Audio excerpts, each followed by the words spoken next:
Hello everyone, nandito ako ngayon dito sa holding stall namin kasi papakita ko sa inyo yung, 'di ba, last episode. Nagkaroon ng sakit yung aking paboritong native. Ngayon magaling na siya. Magaling na siya noon, 'di ba? Nilagyan natin siya ng Erseflora. Ngayon hindi na siya nag-Erseflora kasi magaling na. Tapos umiipot na siya. Dati hindi siya umiipot, mga 3 araw siguro, no, 4 araw. Ngayon umiipot na siya, maganda na ipot niya. Kamustahin natin kung anong itsura niya ngayon. Nandito na ako sa holding stall. Nilagay ko na siya dito kasi gumaling na siya. Which means, babalik na siya sa dati niyang ugali na inaano niya yung mga kapatid niya. Tinutuka-tuka niya. So, iniwalay ko siya, nilagyan ko siya ng isang kapatid na babae. Yung babae hindi niya tinutuka. Yung mga kapatid niyang lalaki tinutuka. Nakikipag-away na siya. So, ngayon, eto na siya. Ito yung kapatid niyang babae. Nilagay ko muna siya dito pansamantala. Hindi ko pa siya binababa sa lapag kasi baka siyempre. Halika rito. Ang laki na ng butsi, oh. Kumakain na eh. Tapos pumabalik na yung kanyang katawan. Hindi na siya palakol. Dati palakol yung picture niya. Ayan. Pinutulan ko siya ng buntot. Ayan. Kasi baka siya'y pumaling. Ayan. Pinutulan ko siya ng buntot. Kasi pag ang sisiw, syempre papayat siya, di ba? Pag pumayat siya, yung muscle niya dito sa may buntot, baka hindi mag-develop na mabuti. Kaya, para hindi siya pumaling, yan, pinutulan ko siya ng buntot. Ayan, mapula na naman yung mukha nyo. Dati maputla siya, di ba? Ayan siya. Ito kasi yung pinaka sa kanila, pinaka dominant sa magkakapatid. Kaya rin paborito ko siya. Nung nagkasakit siya, ng iba, parang nag-dominate na yung iba. Siyempre may sakit siya, hindi siya kumikibo, di ba? Nung gumaling, ayun na. Nagkaroon na ng away dun sa loob ng pen nila. Kaya, tinanggal ko na siya. Kasi, baka hindi niya kayanin dahil malalaking kapatid niya. Siya lang yung payat. Mabugbog ng gusto. Kaya yan, hiniwalay ko na siya. Laka na ng butsi, oh. Kumakain na siya, marunong siya kumain eh. Tapos maganda na yung ipot niya. Ayun yung mga ipot niya, bumubuo na siya ng ipot. Ayan. Bawal ka pang bumaba. Siguro mga ilang araw pa. Pag talagang ano ka na, okay ka na. Papula na naman yung mukha nyo. Ang pangalan nito, Jalan Pulang. Sige, magpataba ka. Tapos, pag ano na talaga, yung okay na talaga siya, sasabayan ko pa to ng vitamins na tablet para mabilis yung katawan niya. Yan. Kasi, mahirap eh kapag nakulangan ng sustansya yung mga sisiw. Siyempre, magkakaroon siya ng pagiging bansot o deformities pag ganun. Kaya kailangan agapan ko yung katawan niya. Yan o, no? Pumalakol yan eh. Yan o. Yung kanyang pitso pumalakol. Pero ngayon, unti-unti bumabalik na yung kalusugan niya. So, babalik na kita rito ulit. Hindi ka pa pwede lumabas. Bawal pa. Pero, yan, nakawala yung isa. Hindi ko lang. Bilis lang.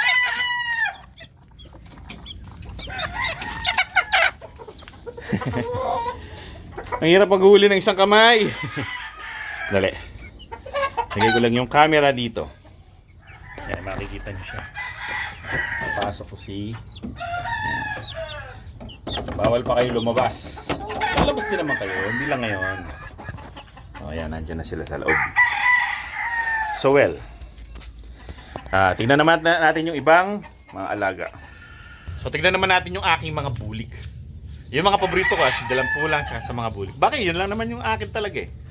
Yung mga native ko tsaka yung mga bulik. The rest is for Aling Mimay and Tito Doy.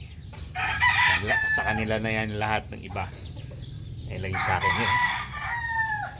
Yan yung lolo. Ayan na yung lolo. Ganyan yung itsura ng lolo.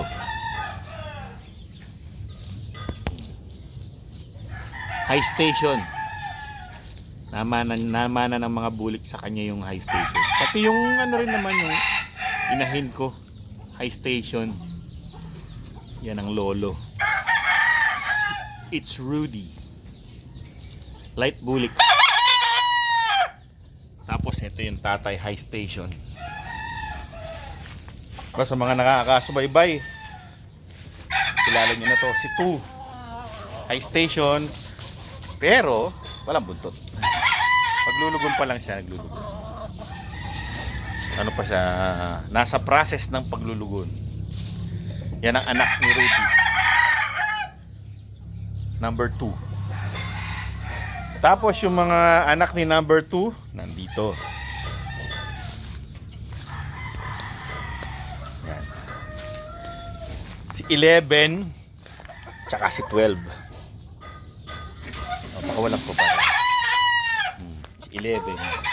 11 yung pula. Red bulik. Yan. Talagang mama na to. Pogi na oh. Number lang pag mga bulik. Number lang ang binibigay kong para matrace ko lang kung sino ang sino.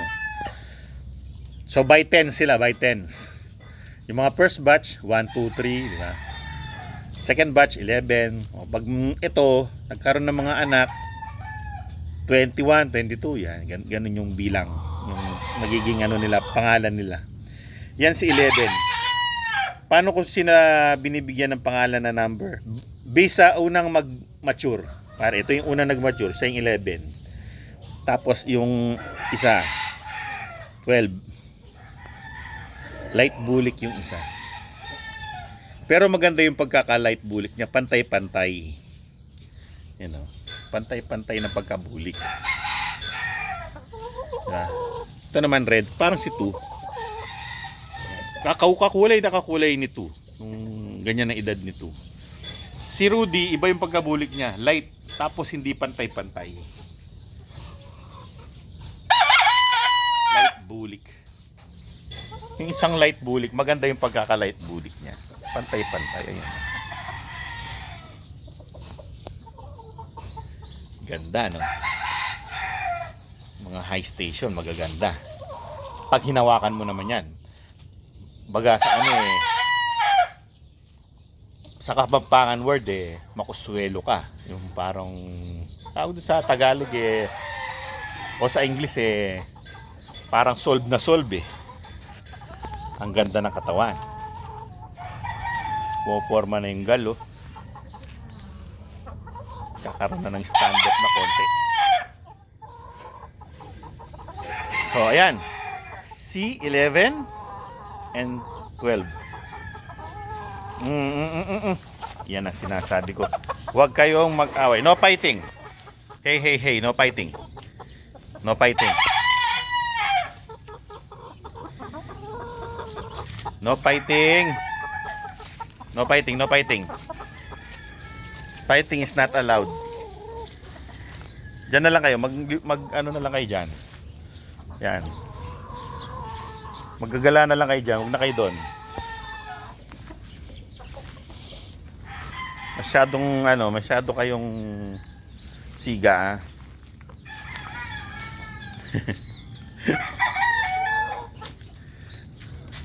Huwag nyo lalapitan yung lolo nyo, yari kayo. Babanatan kayo niyan nang walang pasabi-sabi.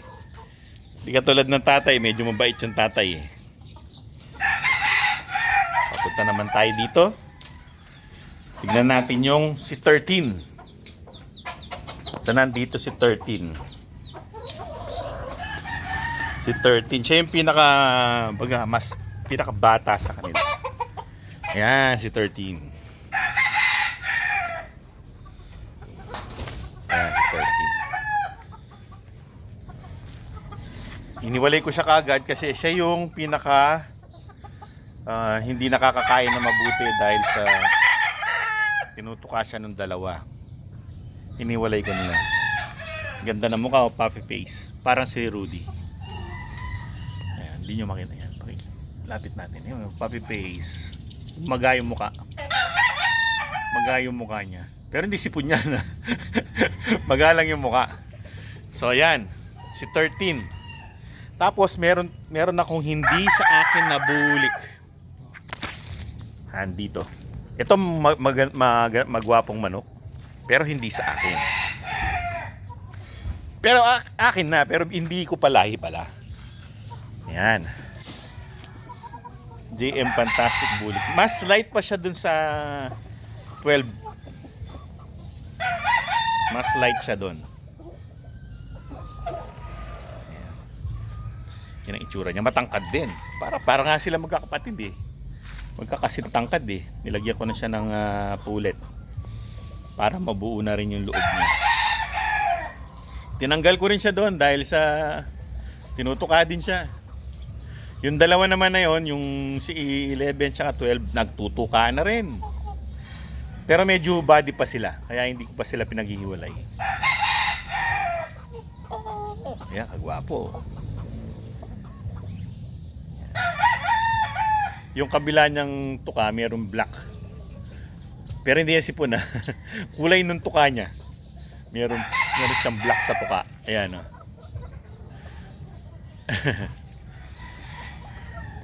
So ayan ang aking JM Fantastic na bulik. Tapos meron pang bulik dito. Pero produkto ng Mel Sims Black Bulik at ni 2. Pero kay Aling Nima yun. Pakita ko rin sa inyo. Sarado lang natin yung pen. Lalabas tayo dito ngayon. Para makita natin. Eto. Yun. Ayan yung bulik na may Mel Sims Black. Kay Aling Nima yan. Bata pa lang. Nasa mga ano lang to. Pa 4 months old.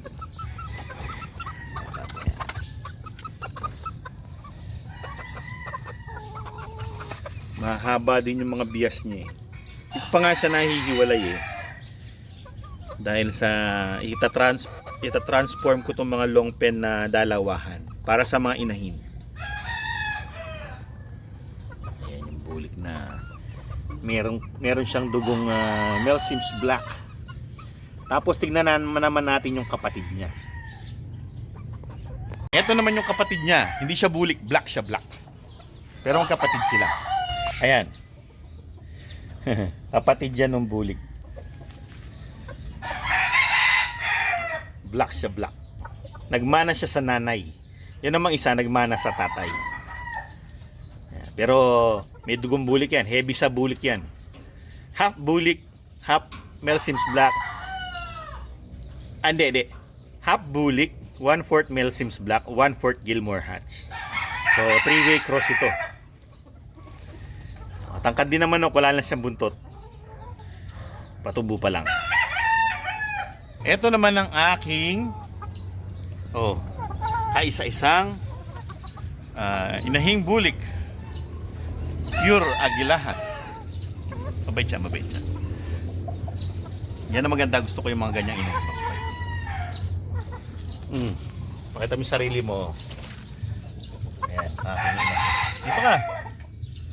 Ayan, si Queen Bee. Nag-iisa lang yan. Isang inahin lang. Pero meron siyang anak na babae. At meron siyang dumalagang anak. Kamukha niya rin. So well mga kaibigan, yan ang aking mga paboritong mga manok. Hanggang sa susunod na episode.